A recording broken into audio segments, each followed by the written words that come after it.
Hi, everyone. Hi, it's How are you, Virginia? I'm good, thanks. Happy Sunday. Same to you. Thanks.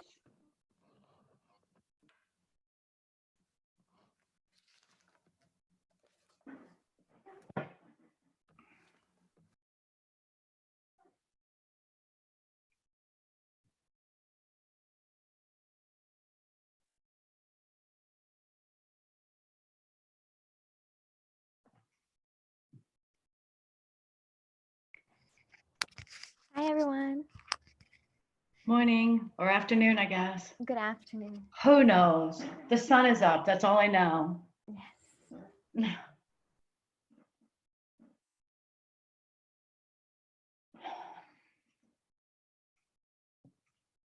Where are you, Roma?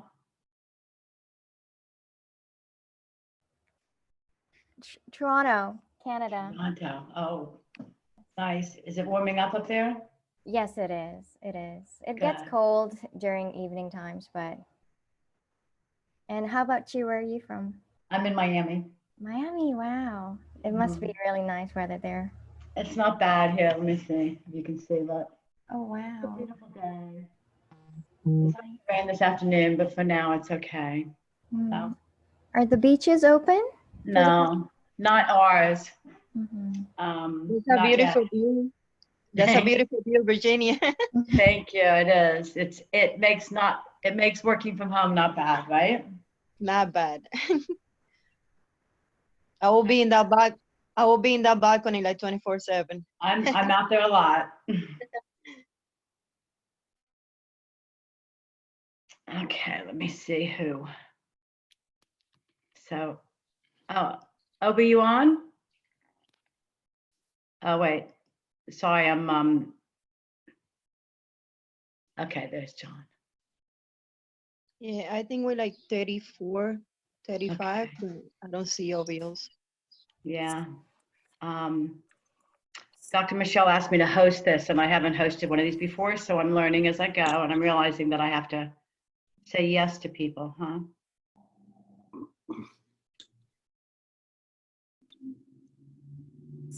Right. Hi, John. Hi, how is everybody? Good afternoon. Afternoon. Good afternoon. Obi, you there? Can you hear me?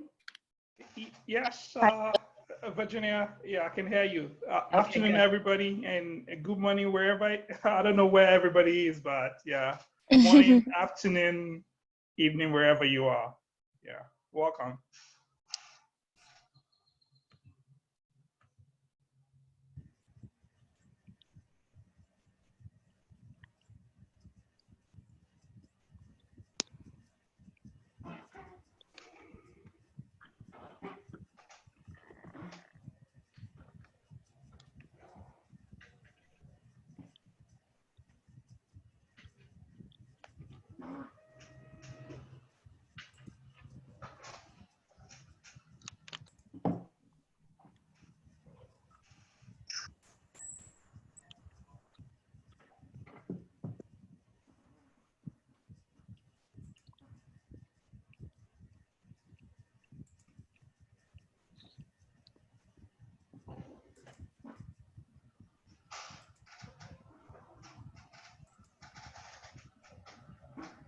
Okay, Obi, it says we have 17.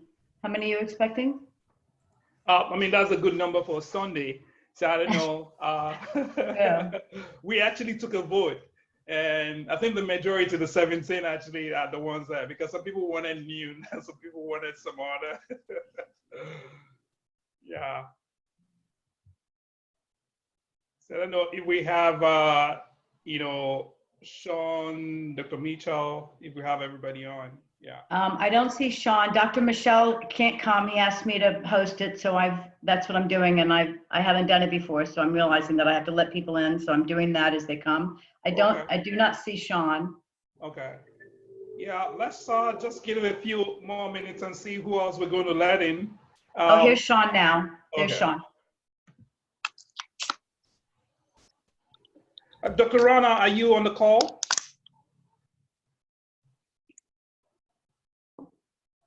Yes, yes, I am, Obi. Okay, Hi. and we have Can the you give me one polls sec? ready, Can you give right? me one second? Give me one second. Hello. Hey, it's Dr. Sean. I'm in the meeting. I'm here. Awesome, welcome. Dr. Thank Rana, you. do we have some of the polls ready, or what did Dr. Mitchell get back to you about the polls? Let me just check. Okay. Okay, Virginia, can you make me the co-host?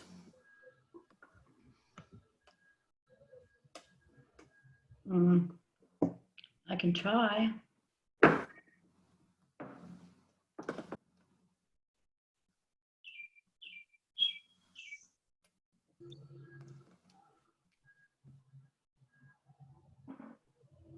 Oh, yeah, got it. Thank you. Yay. Yay. These little accomplishments. Success story. Right? All right. Yeah, Virginia, let us know whenever you want us to start. But there's 23 people, and I'll just keep admitting people as they come in. So do your thing. Okay. Awesome. Okay, so Obi, I have the polls ready here. You have the polls ready. But So, Obi, I think they're all gonna launch together. oh, they're going to launch together? Yeah. Oh, okay. Well, the original idea we had was to launch it one at a time, but since we're going to launch together, maybe we should start with the poll. Okay, do you want me to launch it? Yeah, launch a poll, and everybody should just feel free and, you know, just, All right.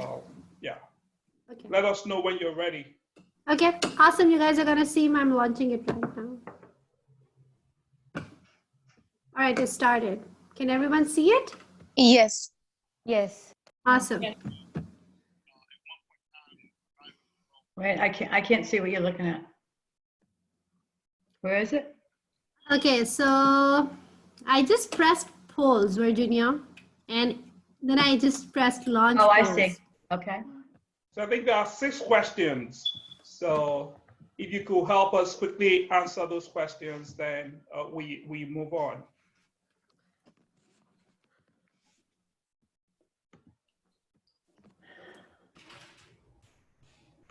Okay, there's a little problem. I couldn't complete the polls even last time because I was launching them, and I can't do it this time even. Oh, okay. And it won't let me either, so I can't. Yeah, I think we are launching it, so that's why. Pratima, that's quick.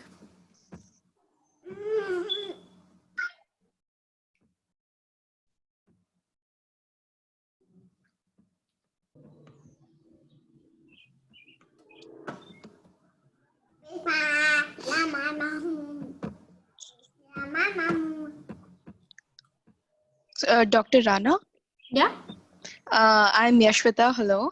yeah. Well, I had a doubt. I was originally representing a region 4, that was Atlanta. I was in Georgia, but then I moved to Virginia. So, do I have to like change the region, or is it okay if I be in Virginia and still represent region 4? It's fine. It's fine. If the need be, we can relocate you later. I mean, you can continue with the same region. Not a All right. problem. Thank you, Dr. Rana. You're welcome.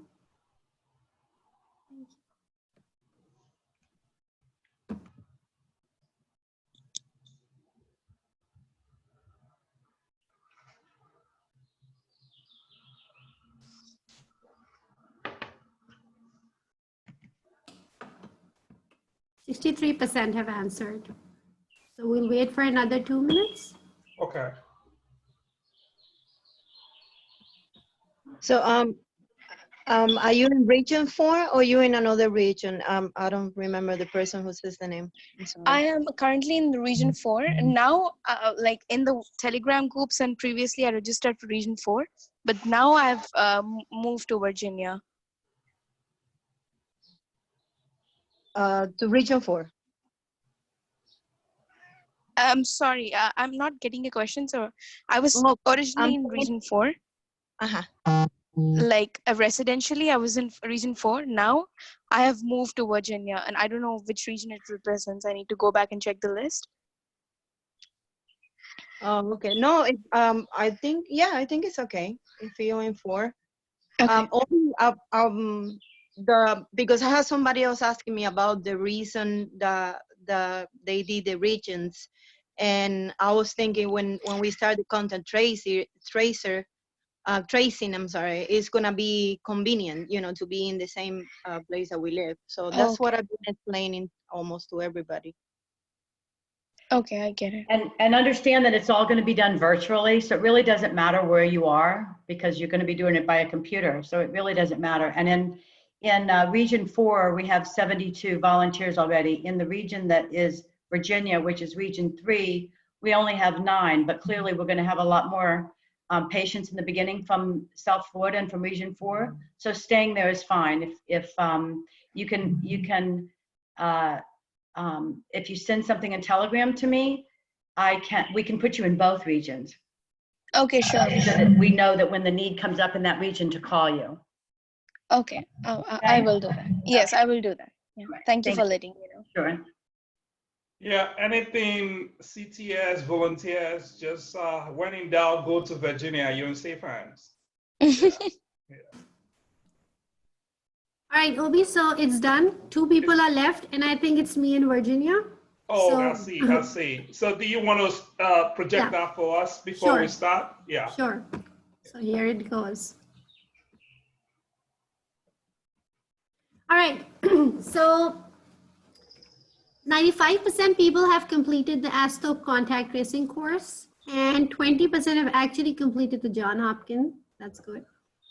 And so we are exploring the idea of using deadlines to encourage potential CTS to complete ASTO course. And around 55% think we should have a flexible deadline, 40% think a firm deadline, and 5% think no deadline. Okay. Okay. How have you ever incurred a difficult conversation with someone? 45% have rarely encountered, 40% have often encountered, and 15% have very often encountered a difficult situation. How would you rate your cultural humility? 40% have rated it high, and very high again is 40%, and 20% people have rated it medium. So that's good. And we have 45% representation from region 4, 15% representation from region 5.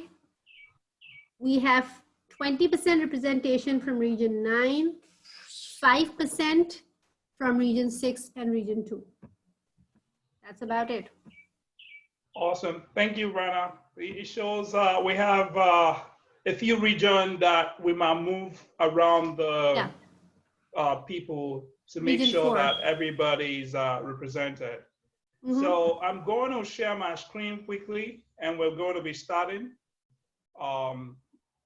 Virginia will be facilitating and handling that transition, and Dr. John will talk to us about the script that we're going to make sure that all CTS fully understand, and they're going to be using once we launch June 1. Dr. John is going to share insight about some of the resources that's going to be part of the manual that we'll be sharing with all CTS. What to do, how best to approach things once we move to the operational phase. So let me just quickly start. Is there someone that, Virginia, is there a way you could help me so that I could share my screen? I don't know if we're still sharing the poll. So I can't see the poll, so it didn't come from my screen. Oh, so it says host disabled participant screen sharing. So if you could enable my screen sharing so that I could share the screen. Dr. Rana, are you still sharing your screen? I think you have to make him a co-host too. I'm not sure. Maybe, because I ended the polls. Isn't there just a button down there that says share screen? You just click on that, Obi? Yeah, I did. And it said host disabled participants screen sharing. So okay. someone disabled my Try it screen now. sharing. and Try it has now, to Abby. be- Okay. Yeah. See if it works now. Okay. Yeah, it's working now. Thank you. Okay, good. Right. Thank you, Virginia. Sure. Sorry. Bear with. I'm learning as we go. Yeah, same everybody. Thank you.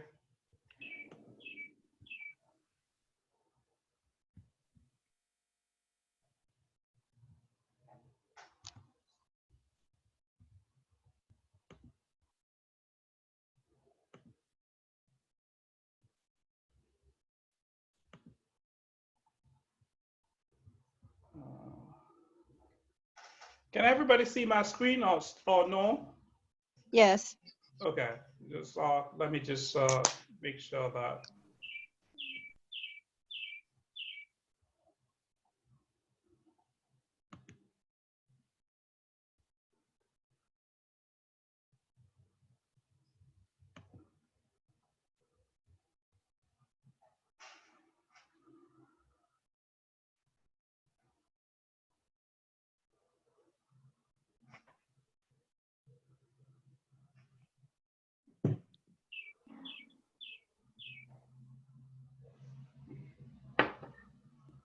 Okay, once again, welcome everybody. And so just want to quickly introduce us to the contact tracing task force readiness program. Dr. Michel recently shared with us that we have over 600 volunteers. But as of today, we have less than maybe 170 volunteers that have completed their initial training. So we're looking at, strategies where we could help, make that better, right? Some just to resuscitate, just make us more enthusiastic about completing the core training, which is the credential of readiness training. So, and as we usually do when we start our presentation, this disclaimer that this presentation are provided for educational purposes only, and that this forum is not designated to provide advice on care of patient, which is solely the responsibility of the physicians in the country. And that this session will be recorded and posted online for educational purposes. So this is actually part of our panelists today. So today's agenda is really talking about the CRP and a little bit about the basic training or script that Dr. John Van Capel is working on, and resources that Dr. Sean Ragoni is helping us with. And the goal of the CRP is to ensure that everybody is ready for the operational phase, starting, like I mentioned before, June 1, 2020. And that's the insights and the passion and aspiration of our thought leader, Dr. Jack Michel. And basically, the CRP is all about actually being a force that will help us to get to that goal. And by force, we don't mean physical force or Newton's law of motion. So by force, we mean being authentic, being fair, and being open, being very respectful. Respectful is very important, because we've come from different cultures. There might be things we say or we do that we don't even know that we're coming across as disrespectful. So being respectful is very important. Being compassionate is very important. And, just thinking that the other person we're connecting with is actually coming from a place of, a place that they don't intend to harm us. They just like, maybe they mistake something, or maybe they didn't get something right. right? Just being open and ensuring empathy. Equally important to us is making sure that we're not judgmental, right? And we're providing a safe place for everybody to thrive. So that's the value of CRP, a safe place for all our CTS to thrive, knowing full well that if they come to us, that we're going to help them out. We're not going to judge them. We're not going to talk bad about them. We're not going to share rumors. We're just going to address the issue and support one another. So that's the essence of this force. So that takes us to the one thing that we need to be a CTS. The rate determining step is completing the credential of readiness training, which in this case is from the Association of State and Territorial Health Officials. And we're glad within this group, and the poll that Dr. Rana projected, over 95% of us within the CRP actually have completed this, the training, which is good, right? And some of us completed the training equally for the Job Hopkins, about 20%. Some of us, that's not mandatory, but is a need to have, let me put it that way. So, and from the poll we ran, everybody actually said there's a need for some form of deadline, because if we implement no deadline, people will not take it seriously. So either a flexible or firm deadline, and it worked before. With the quick survey, we had 100% completion rate with our quick survey. And the only way it worked was we had a deadline, then some people didn't make the deadline, we moved it a little bit forward. So that's what we call a flexible deadline. We could always adjust. But if we leave it that, whenever, sometimes people don't see the urgency. And I'm happy everybody on this forum, on the meeting today, believe that there has to be one form of deadline or another. So this is a task. This is what we want to accomplish. Move completion rate from 160 or 170 that it is now and take it to at least 500 or 600. That's what we want to do. And we probably want to work with Dr. John Capel, Camilo, and the rest of the IT team, and make sure that all the CTS are familiar with our technology platform. And we know there are a lot of tech-savvy people around here on this platform that could help us do that. So, and we're calling for bodies, the CRP bodies. These are peer support group, people that could support CTS to, if they have any questions, some frequently asked questions or some other questions that we don't have to escalate to the IT team. They could easily be addressed amongst ourselves. But if there's something, more, then we could escalate to IT team. Right now, Camilo and a few of the IT personnel are very busy working around the clock to make sure we have the app ready and everything is fully functional. So if there are things we understand ourselves and we could work amongst ourselves to get done, I think, with this CRP bodies, we could get that done. And the other part is making sure that we have a curriculum ready, and we could implement that for the basic training. So the way it's going to go is after the core training, then we move to basic training, right? And we have to get that ready. So members of the CRP would help get that ready. And not just get that ready, we'll be involved in the implementation. And that's webinar, coordination, slide decks, the entire production. So that's what we want to do. That's what we want to accomplish as a team. And key dates that we want to accomplish those things. We want to get to at least 100% completion rate of the core training by May 30th.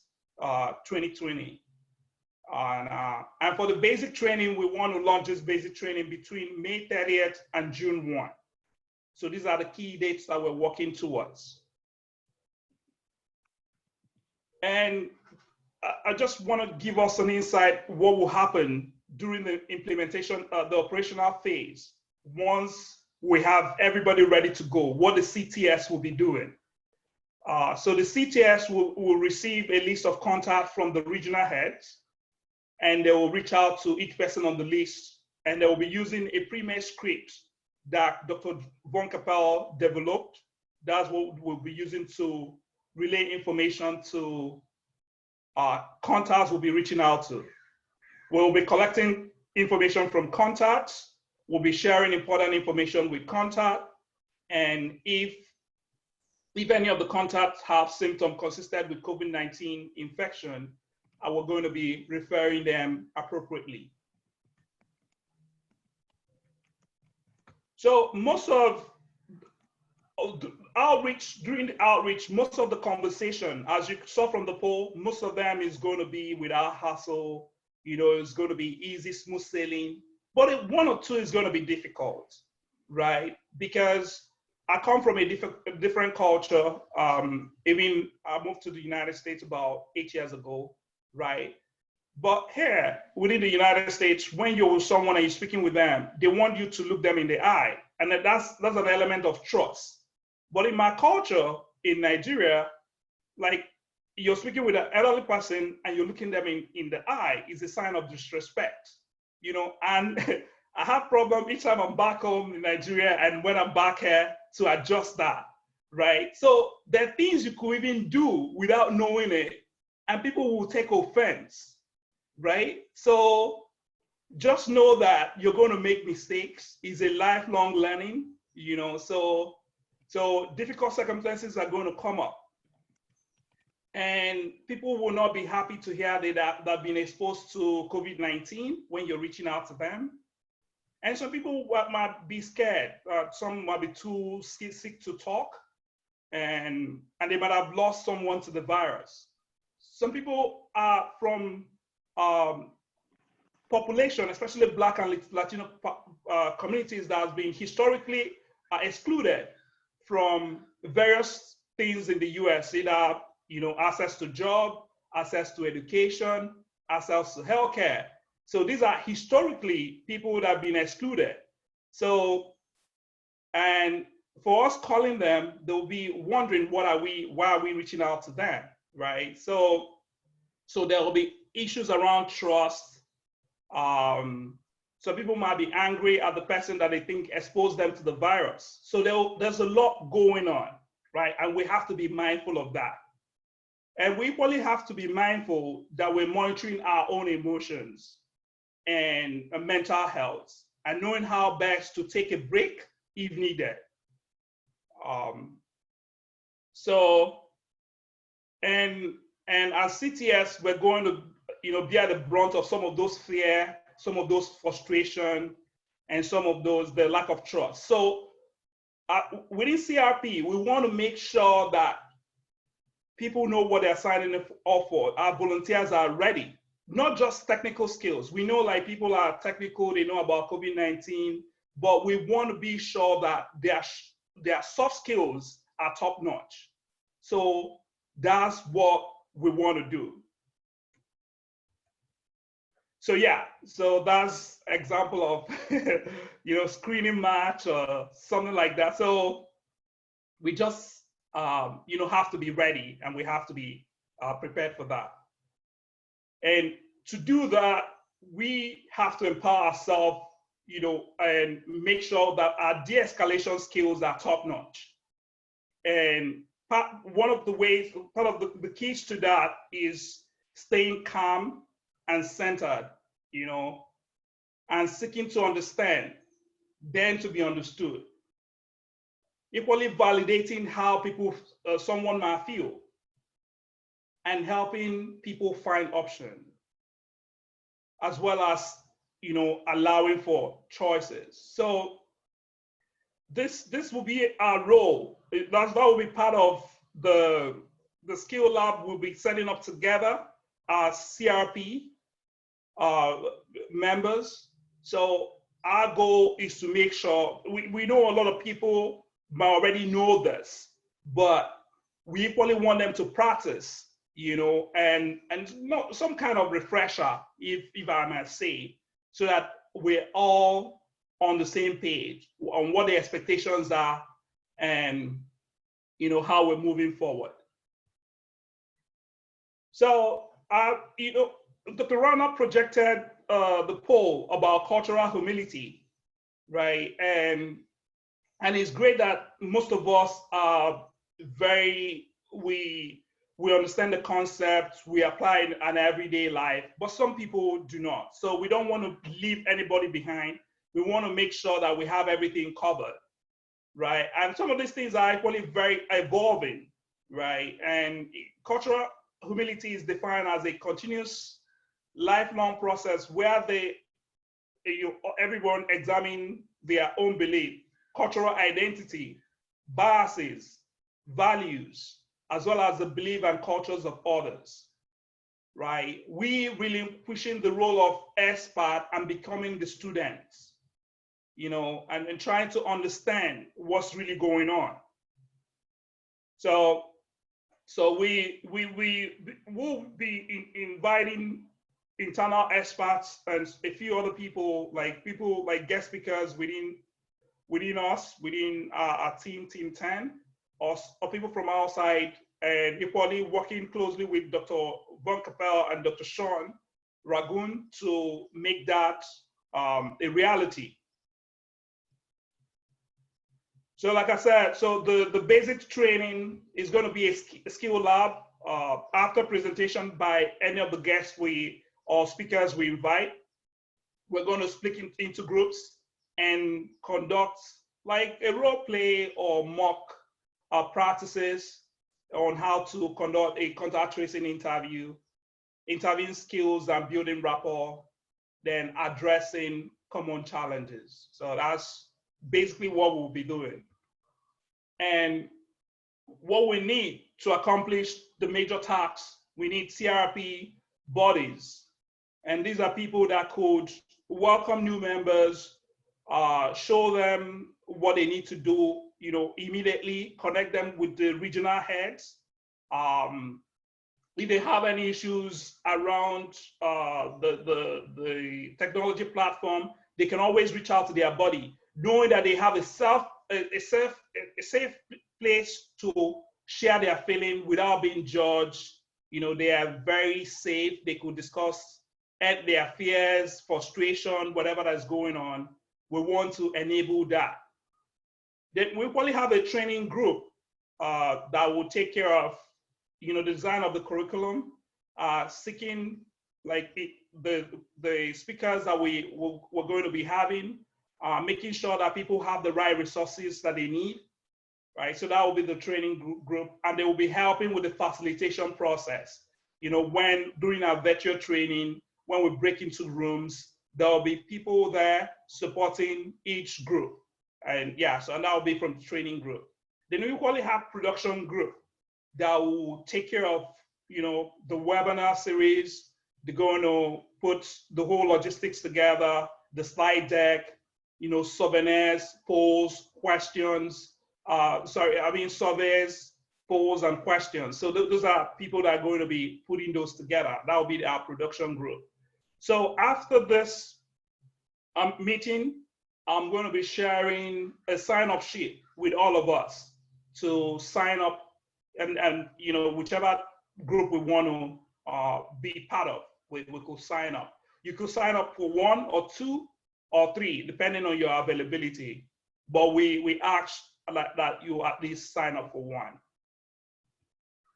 So with that said and done, and I mean, I'm happy to take questions at the end.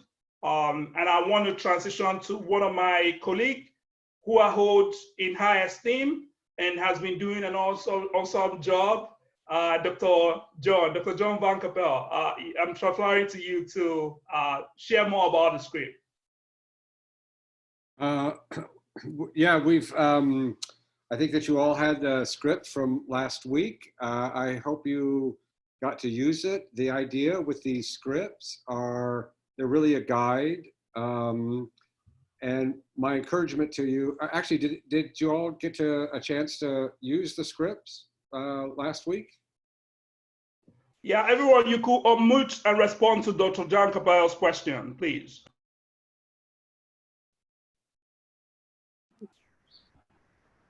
So What the was it? question was, if you, last week in your practices, were you able to engage with the script? And I'm curious as to how that worked out for you.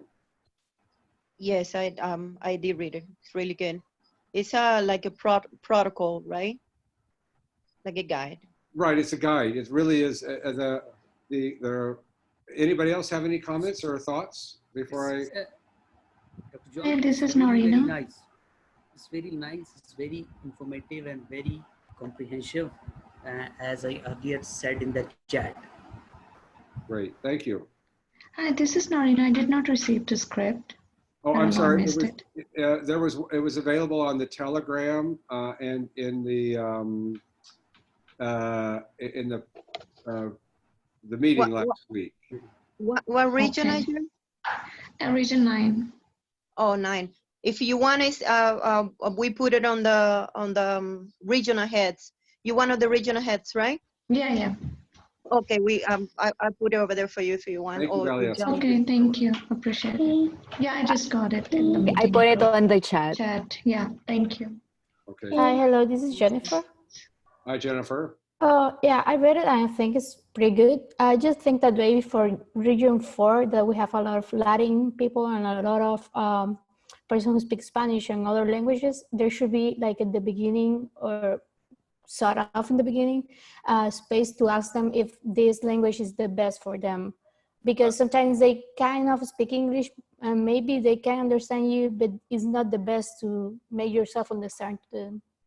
Great point. Thanks so much. We actually, there's a Spanish-speaking group. There's a chat group with Spanish speakers, and they have translated the script. Okay. And they're translating the script for tomorrow as well. So that will be available as well. Just so you know, the whole app is being translated into Spanish. So thanks for your comment, and we are working on that. Perfect, thank you. Right, so what that means is the person signing up for the app can choose the Spanish portion, and they'll be assigned to a Spanish contact tracer.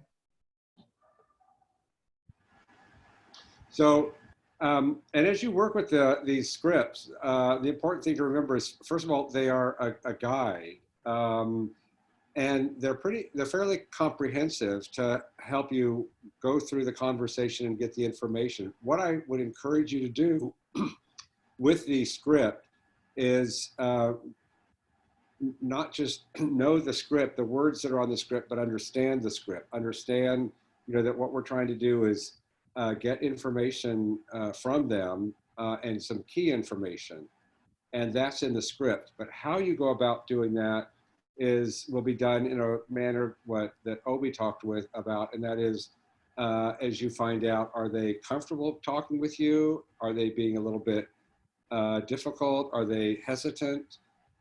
So reading the script is not going to be real helpful. So knowing the script and not just the words on it, but understanding it is what's going to make a difference. And we will be working with you on that more in the future.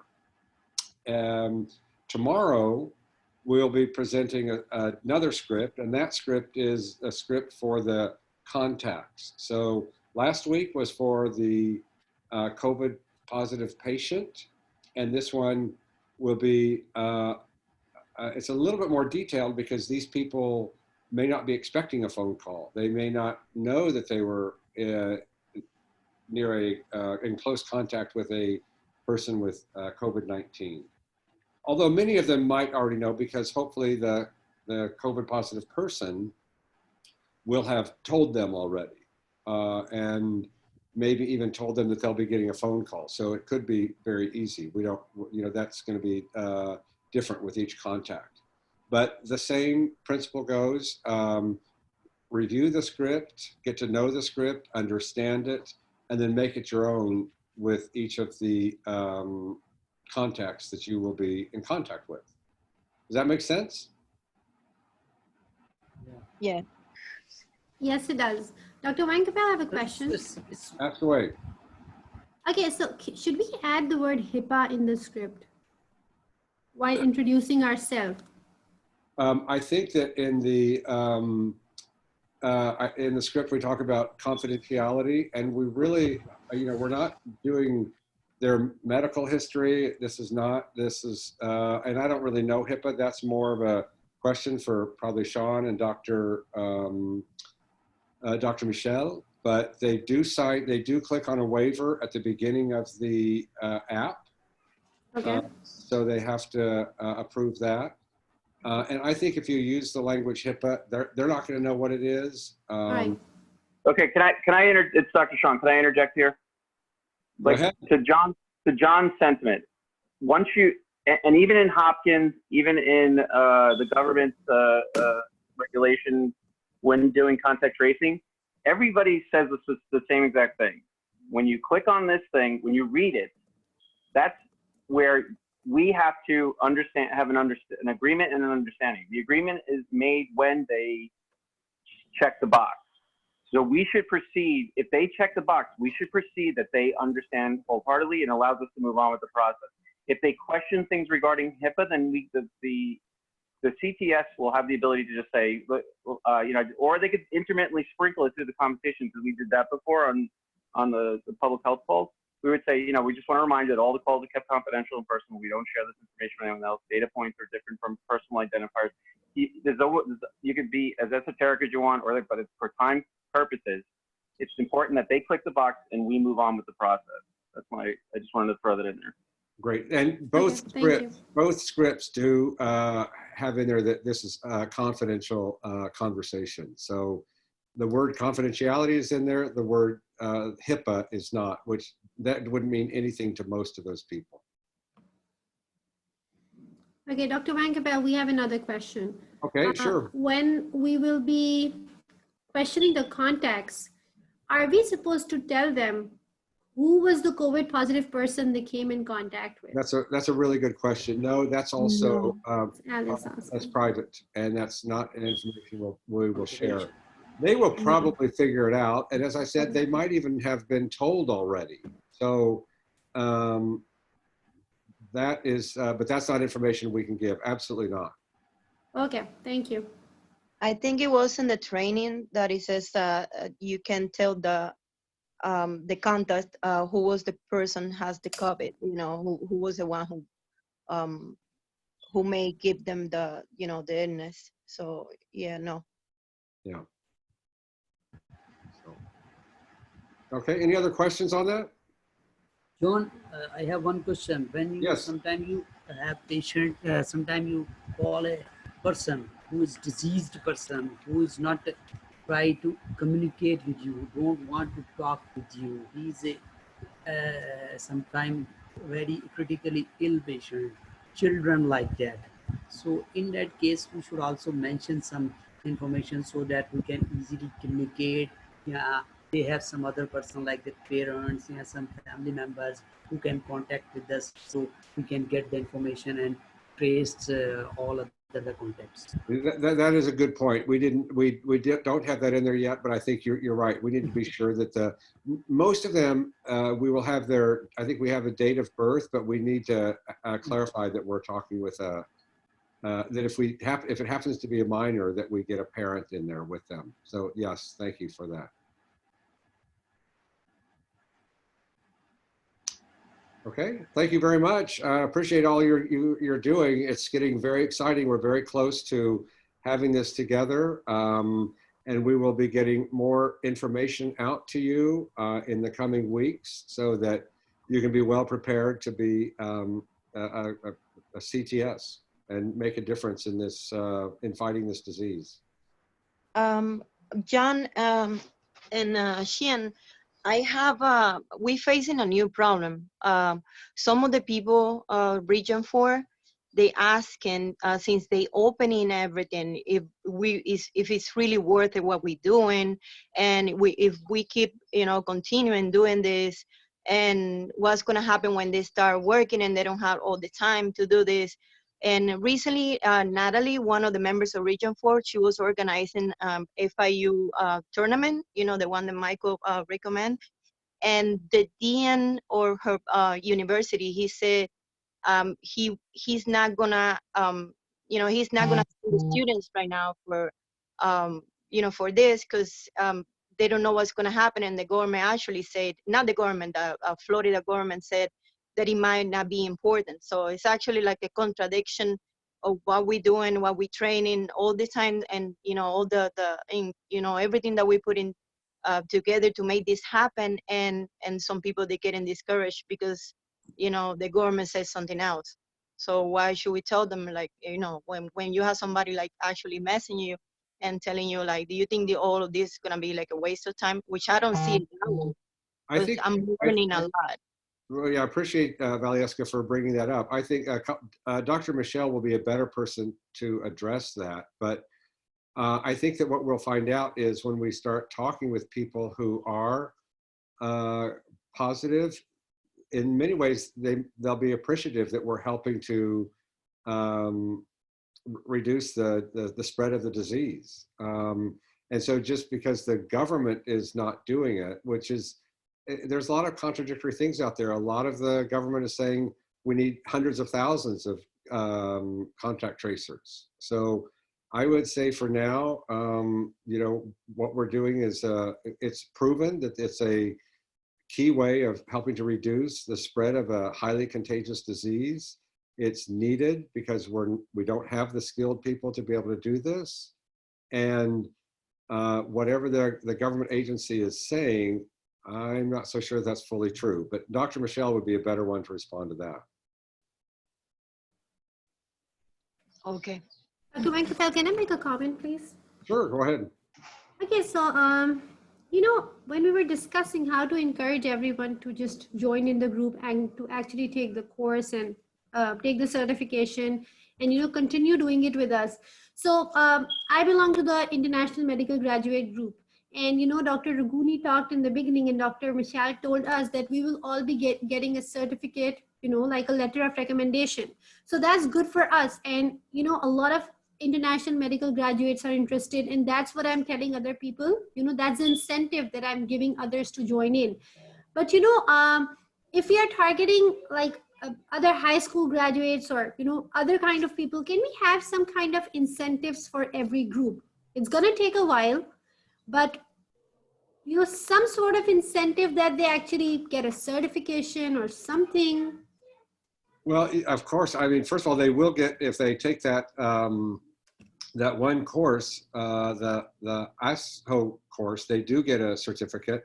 And I can't imagine that Jack would be against having some sort of a certificate after a certain number of hours of being a CTS. I mean, we'll certainly talk about that, but it's a very good idea to, give some incentives. I think the other incentive is just saying, come and join us and participate in, taming this invisible virus that's wreaking havoc in our communities. And hopefully that's very altruistic, but I think that we can provide other incentives as well. And so your idea is great. And we'll take that into very serious consideration and see if we can't come up with some sort of a certificate.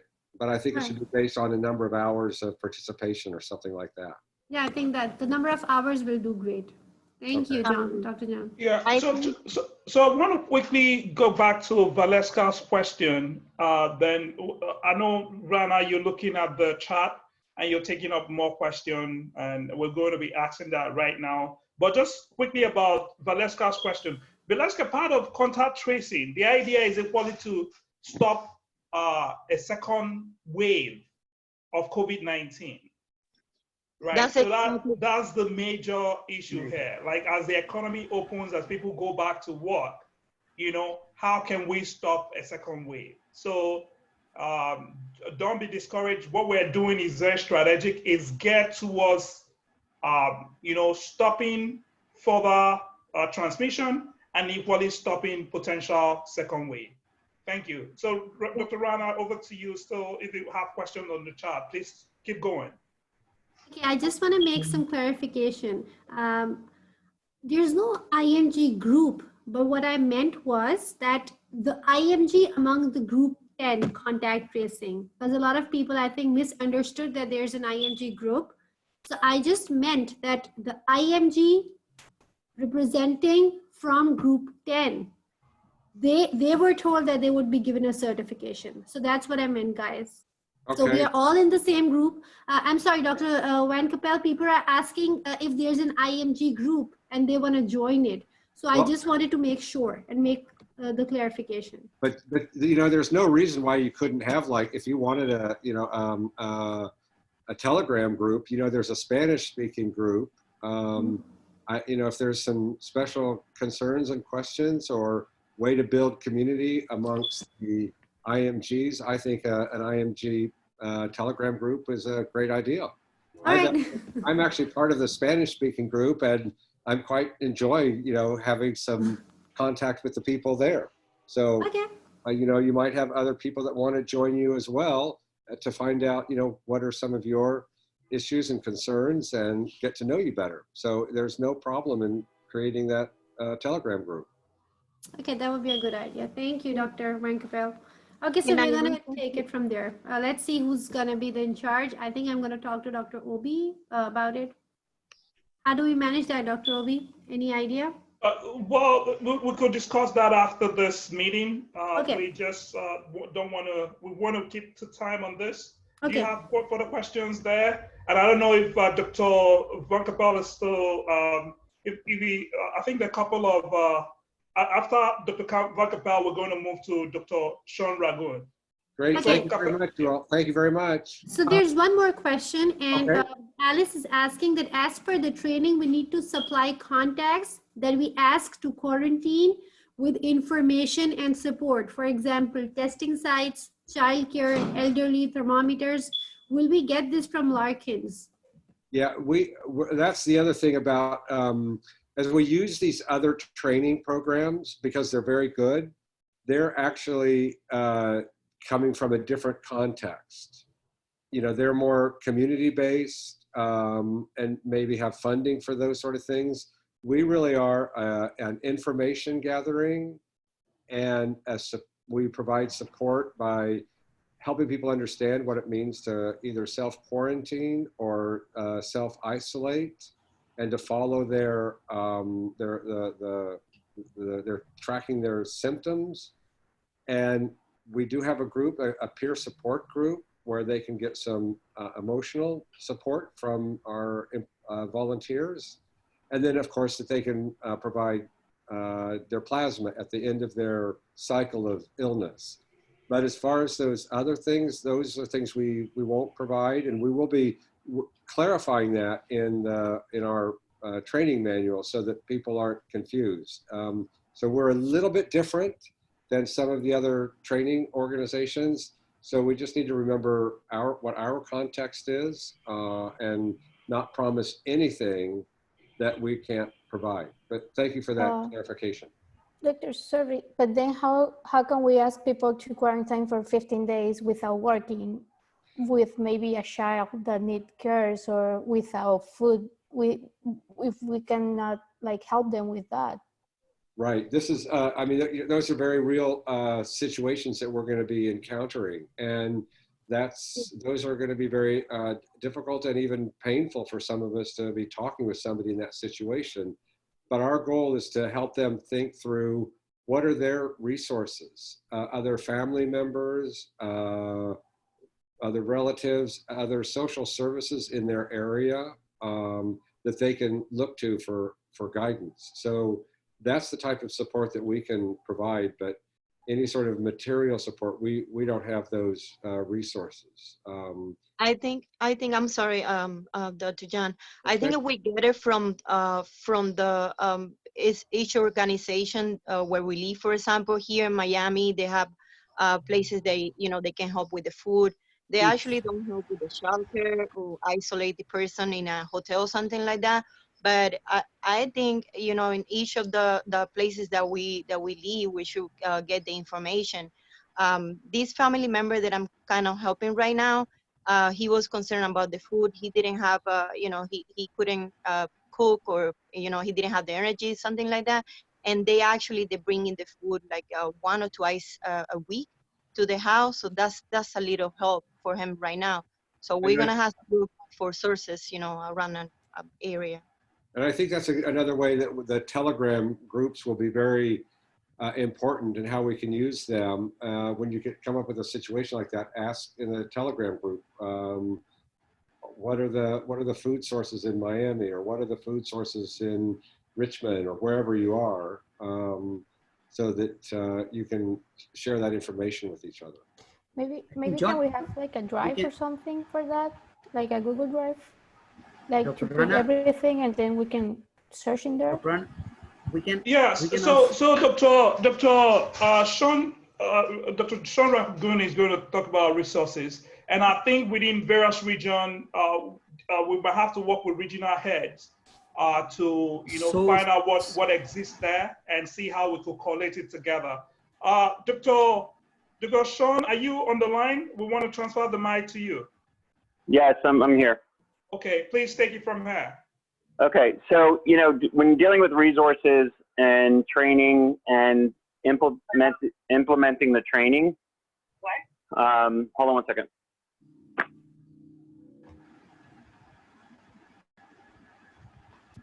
I'm sorry, my mom was chiming in. So in dealing with training, and the resources are important in order to implement what we're doing. So a lot of the resources, I look at it from an academic standpoint, training, which we have, and people are signing up, so that's good.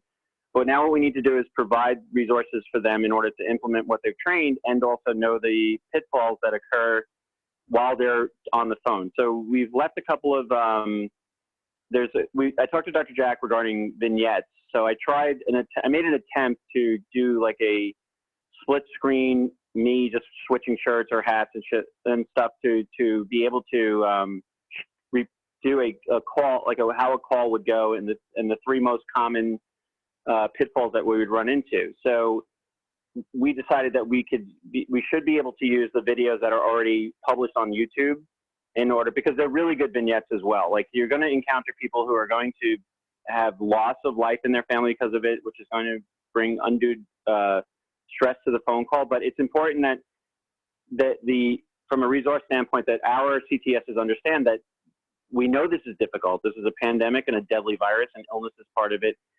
It's important for them to understand that they have an empathetical responsibility to do their part professionally, which is going to include the things that are in the slides that we'll be reviewing. The other thing from a resource standpoint is that through my research and going through all the different contact tracing, because there's contact tracing that specializes in things like airports. There's contact tracers that specialize in, like, these are private companies that specialize in trucking, specialize in where there could be mass casualty and difficult contact tracing. And what all of them have the same approach, even though the variables are different. And what I've also thought that was, let me just interject on that. There's one thing that I need to express. We have a responsibility here, and I know this is somewhat of a source of contention because it's going to open a can of worms, but looking at all these different private and public and government contact tracing modules, and training, we have a responsibility for domestic abuse. We're going to have this responsibility that because in these vignettes, they all have a commonality, and that is being able to recognize when something also is going on in the call outside of our objective, to be able to provide resources in the sense of, we'll have a sheet that has, here's where you call, and do you want us to help you on this? Do you need a resource for that?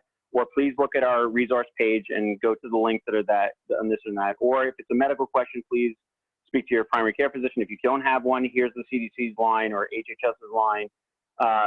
Those resources in that aspect will be provided in the app, I'm assuming. Is that correct, everybody? General question. Yeah, so can you say the question again, Dr. Ragun, so that everybody will hear? Okay.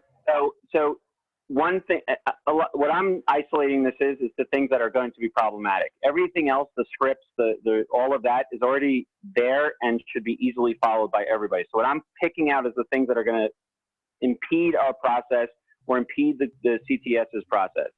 And a lot of the time when those problems come into things, like if you hear some abusive behavior in the background, which 20 years of doing telemedicine with a poison center, you're going to hear these things. Not always, it's not common, but when it does happen, you have to know how to react. And the way to do it is being calm and in control, but not too abrasive in the sense of getting involved with someone's private things. You have to be able to say, and the fixes say, we have resources. Do you need help with something? Here's a resource for domestic hotline abuse, child abuse line, things like that, or substance abuse. There's going to be all these things that are going to pop up. So part of resources that I'm talking about right now is actual resources for them to get out of the situation responsibly and professionally by saying, do you need help with this? Here's the resource here. So there should be my question is do these resources like domestic abuse,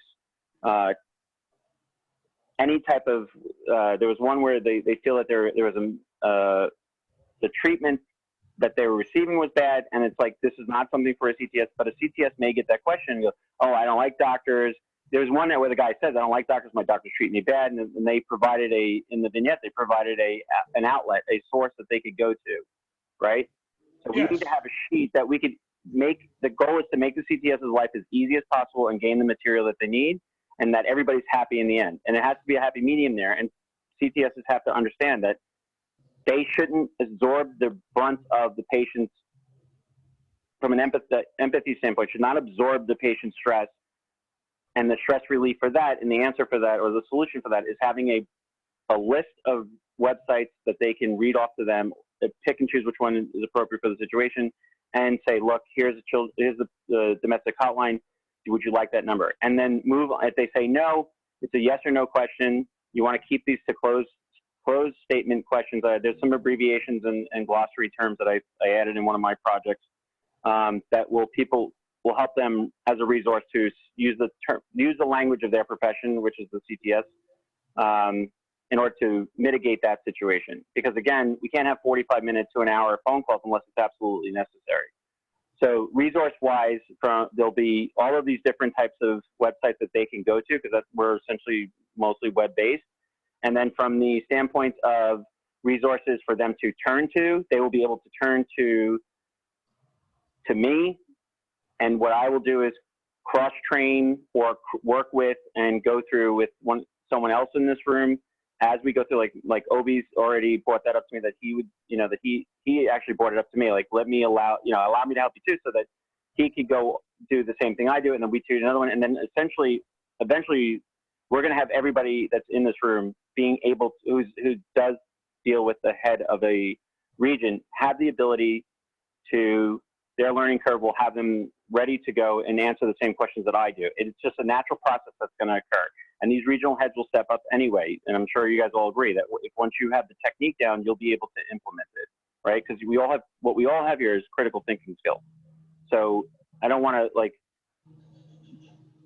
be redundant. We could do this in that aspect. So it'll progress that way just based on experience. So that's another resource. And all other resources, if it comes down to a medical situation, we have to be able to recognize, CTSs will recognize, because they passed the course, that you can say hang up and call 911.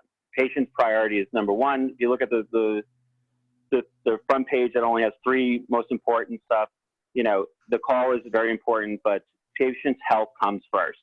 Or the contact or the Tracy or whatever we're going to come up with a term. We have to be able to recognize if they're in distress. Why are they in distress? Here's the resources to do. And the ultimate resource, if there's actually a medical emergency, is hang up and call 911. And not feel bad that they're doing that.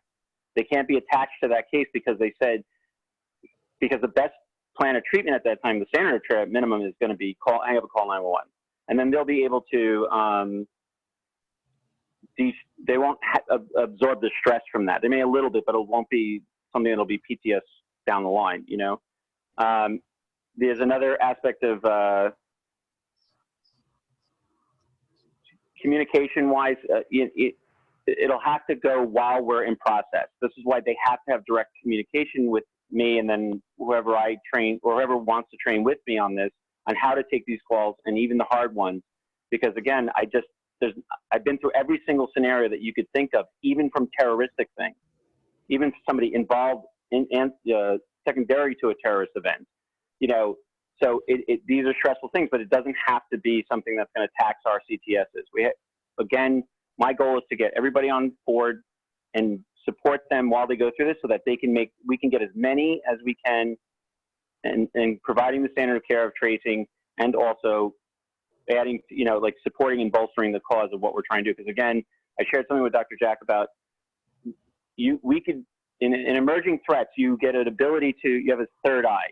So when you see what's going on in the trends in the literature, which you see what's going on in the media, which you see what's going on TV, which you read, any source that you're reading, you'll be able to predict how things are going. And right now, because of the politics, unfortunately, that's involved, we are going to only be, right now, there's a very high probability we're only going to be left with contact tracing.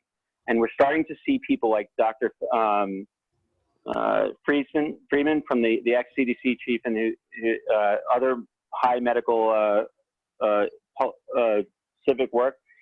You know, he's the one who really tripped my wire when he said, you know, like he was being attacked by another media outlet, or actually was a representative or senator or somebody in the government was trying to debunk his part. And what he said is like, contact tracing is everything. And I could share that video with you guys, but it was only 3 minutes. It was only like 30 seconds, but it's an extremely important part of what we're doing, because this is, if I'm correct, this is all going to come down to contact tracing, especially when the second wave comes in all the different regions that are going to pop up, because we're going to see second waves.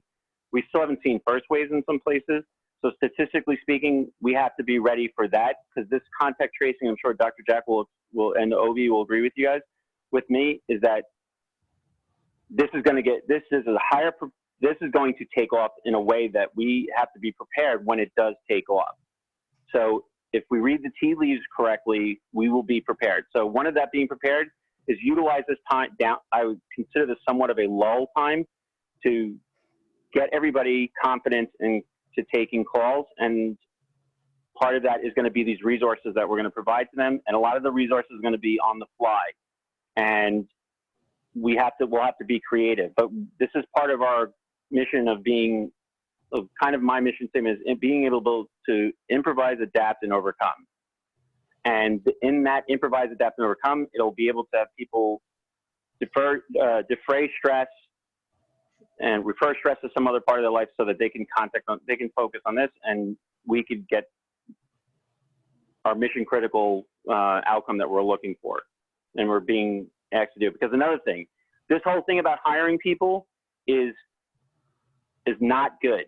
It's not. It's the left hand in government. Left hand does not always talk to the right hand. In fact, I'm just going to be blatant. They don't talk. There's always so much source of confusion, because there's funding involved and there's legislation involved. What we are doing is the purest form. It's empirical of flattening this curve. So understanding that, it's important for us to be the resource for them. So we will all essentially be resource people for our CTSs and get through this quicker. And I think what that's going to end up doing is going to bear fruit that will get us more attention, and thus get us more CTSs. And also, what would be great is to be a model for other agencies or other people who want to do something that we do, because they just can't. They're fed up with the government, and they're fed up with some organizations are going to be just completely money driven, you know. So these resources, you know, it's a list that will always constantly be added. A problem will come up, we will quickly put it on the app. We have to have access to the app when we need to addendum things. Things are going to change. The virus is going to change. We all understand something. We have this innate ability to say, we don't know, because this is a new virus. This is a new illness that the planet has never seen. And that allows the CTS to take a lot of the stress off themselves, because some of them are high functioning medical professionals. Some people are just type A personalities. They're perfectionists. All of these things go into this understanding of the functionality in order to achieve our goal. Now, I know that there are all these other departments and 9 other functions that we're doing or more, but by us maintaining this department is going to be a rock or foundation for other people to build on, or to say, what are they doing? Why are they thinking this way? How are they doing this successfully? And it has to do with the understanding of we're not perfect, but we do have insight. We do have critical thinking skills. And this is how we get to where we are. And it's going to be able to allow us to pull things out like, oh, by the way, here's our resource for immunoglobulin convalescence treatment. Here's our resource for this. And what that will do also is when all this starts working like a well-oiled machine, because there's going to be some difficulties in the beginning, it's going to go, well, it should go flawlessly because of you guys, because of Jack's leadership, because of Sean. Hey, Sean. Yeah. You're making my head spin. There's so much information you've spewed at us. I wonder if we can just take a break and find out if there's some questions or interactions with what because this is you've given us way too much. So excuse me for jumping in. But, John, I told you in the beginning, John, I need you to do that. So no, it's really very informative. I have a question, Dr. Ragun. Do we enforce a legal action if the patient, I mean the PUE isolation? So the analogy to that scenario is this. We all know that you walk into a hospital, Jack has security guards. They're not police officers, they're security guards, right? They're there to protect the inside of the hospital and all the patients and stuff like that from outside threats.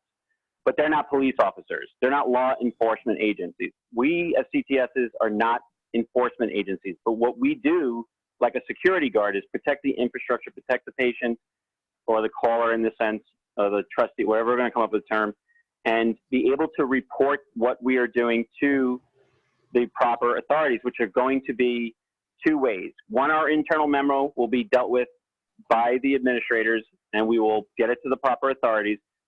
We will have that resource. So if you feel it's not something that is life-threatening, or if you're on the fence on something, it's just like in medicine when you spot somebody you think is abusing somebody, child abuse, spousal abuse, we will have a resource for them, which will be the typical resources that already exist. Hotlines, abuse, like substance abuse lines, anything in that will all be there because they already exist. Go ahead. Yeah, but my concern, for example, I'm gonna tell you an example that a person that I know, he said he was in isolation for 14 days, that he think he's okay, he wanna come back to work. I recommend to him to do a second test because he goes outside. Let me interject. Let me interject, please. You stop at the second he asked that question. The CTS would stop and say that question has to be answered by your physician, or your treating physician, or your provider. If they don't know what provider, everyone knows what provider means, but you stop because that automatically allows the process to continue. It gives them an answer. It may not be the answer they like, but that we're not here to appease people. We're here to follow a protocol, a flow chart, a guideline. And part of that is just even though whatever your medical background is, you have to recognize that, because a lot of people who are providers, it's great when you don't have to make that decision because it's not your purview. So if you're not an infectious disease specialist practicing or an epidemiologist practicing, or you're somewhere in the treatment algorithm, you shouldn't be answering the question. You should feel very comfortable with saying, ma'am, sir, if you ever watch interviews and pundit stuff, they always say they start off the question with the answer with to that question like this. They go, that's a really great question. That technique is a disarming technique and an anxiolytic. And it also for both parties. And you say, I'm sorry, it's a very good question, but I have to recommend that because I cannot give you medical advice over the phone. In this sense, you could say, in this sense, to please contact your primary care physician for that answer. We will make a note. Just so everybody knows, we're going to be including these in the manual. So right now it's a lot of information that's coming our way, but a lot of these circumstances will be in the manual, so you'll have something to refer to. So. And in addition to that, I want us to know that we have an opportunity to practice through the skill lab, where we, go through those scenarios and, discuss that amongst our groups, and that way it sticks better. If you look at the tutorials and the training videos or vignettes, what I recognize is that, and with this group over the months, is that things like this question are going to come up more than you think. And it'll be different scenarios, but it'll always be whether in your brain that you categorize it or compartmentalize it, like, is this a med legal question? Is this a medical treatment question? Is this, and they may all share something similar to them conceptually, but it's important for the CTS to know that anything in those categories, they shouldn't be answering unless they absolutely are, based on their training, can answer that question. Like, was it 14 days or 2 days? And what if it wasn't 2 days? Well, you could say, well, then you have to do this. But please, they should also be attaching, but no matter what we say, please back all this up with your primary care physician or your treating physician. Absolutely, absolutely. Yeah, so when in doubt, don't win it. Just just say that you don't have the answer right now, but you could look into and the CTSs have to be armed with the concept that their leadership will answer it, just like any other service that does this is going to not be for service, but like a service department, like civic service. They're going to trust in us. We'll make the right decisions, because we're not inventing the wheel here. We have people that we'll talk to. There'll be a med legal department. There's somebody that, if it's that complicated, which is these, and I'm going to share Jack's sentiment, these scenarios are rare. It's not, so we're not going to not prepare for them. We're going to look at the zebra, as we say in medicine, right? It sounds like a horse, looks like a horse. It's a horse or a duck or whatever you want to say. It's not a zebra. So we know how to deal with zebras, but we're not going to expect a herd of zebras running at us. It's going to be very basic. Who is it? Like, that's why those. Okay, I'm sorry to cut in, but this is it's getting. I need to be leaving soon. So if there's more that we need to be addressing. Yeah. So we just want to be sure we're running to time. Thank you so much, Dr. Ragun. And if there's any other very important question that Dr. Rana has, we could share that. But if not, we should be wrapping up. And I want us to know that once we wrap up now, and we've already understood what the CRP group is going to be doing, I'm going to be sending out the sign-up sheet so that we'll sign up to whether we want to be the CRP bodies, part of the training group, or part of the production group. Dr. Rana, over to you. Okay. 1 second. Dr. Rana, 1 second. If anybody in this group right now has questions, regardless of how complex they may think it is, email me with your questions, and I will get it back to you with the answer of how it should be. And I'll CC Dr. Jack on all of this, and Obi and everyone in this room. Okay? Dr. Aguni, could you please post your email in the chat box? I know you did it before. Could you do that again, please? Yes, ma'am. I just may add, Thank Sean, you. and all of this, everybody needs to look to you for information like this, but if one person has a question, everybody's going to have a question. So if people could put it in the Telegram, and if you can respond in Telegram, so that this information is shared with everybody and everybody gets the same information. It would just cut out the steps of you being asked the same question by 5 people, or somebody didn't think about that question, but they know they didn't know the answer, so they want to see the answer. It would just be easier if it is shared. And then we'll become part of the training, which we're working on.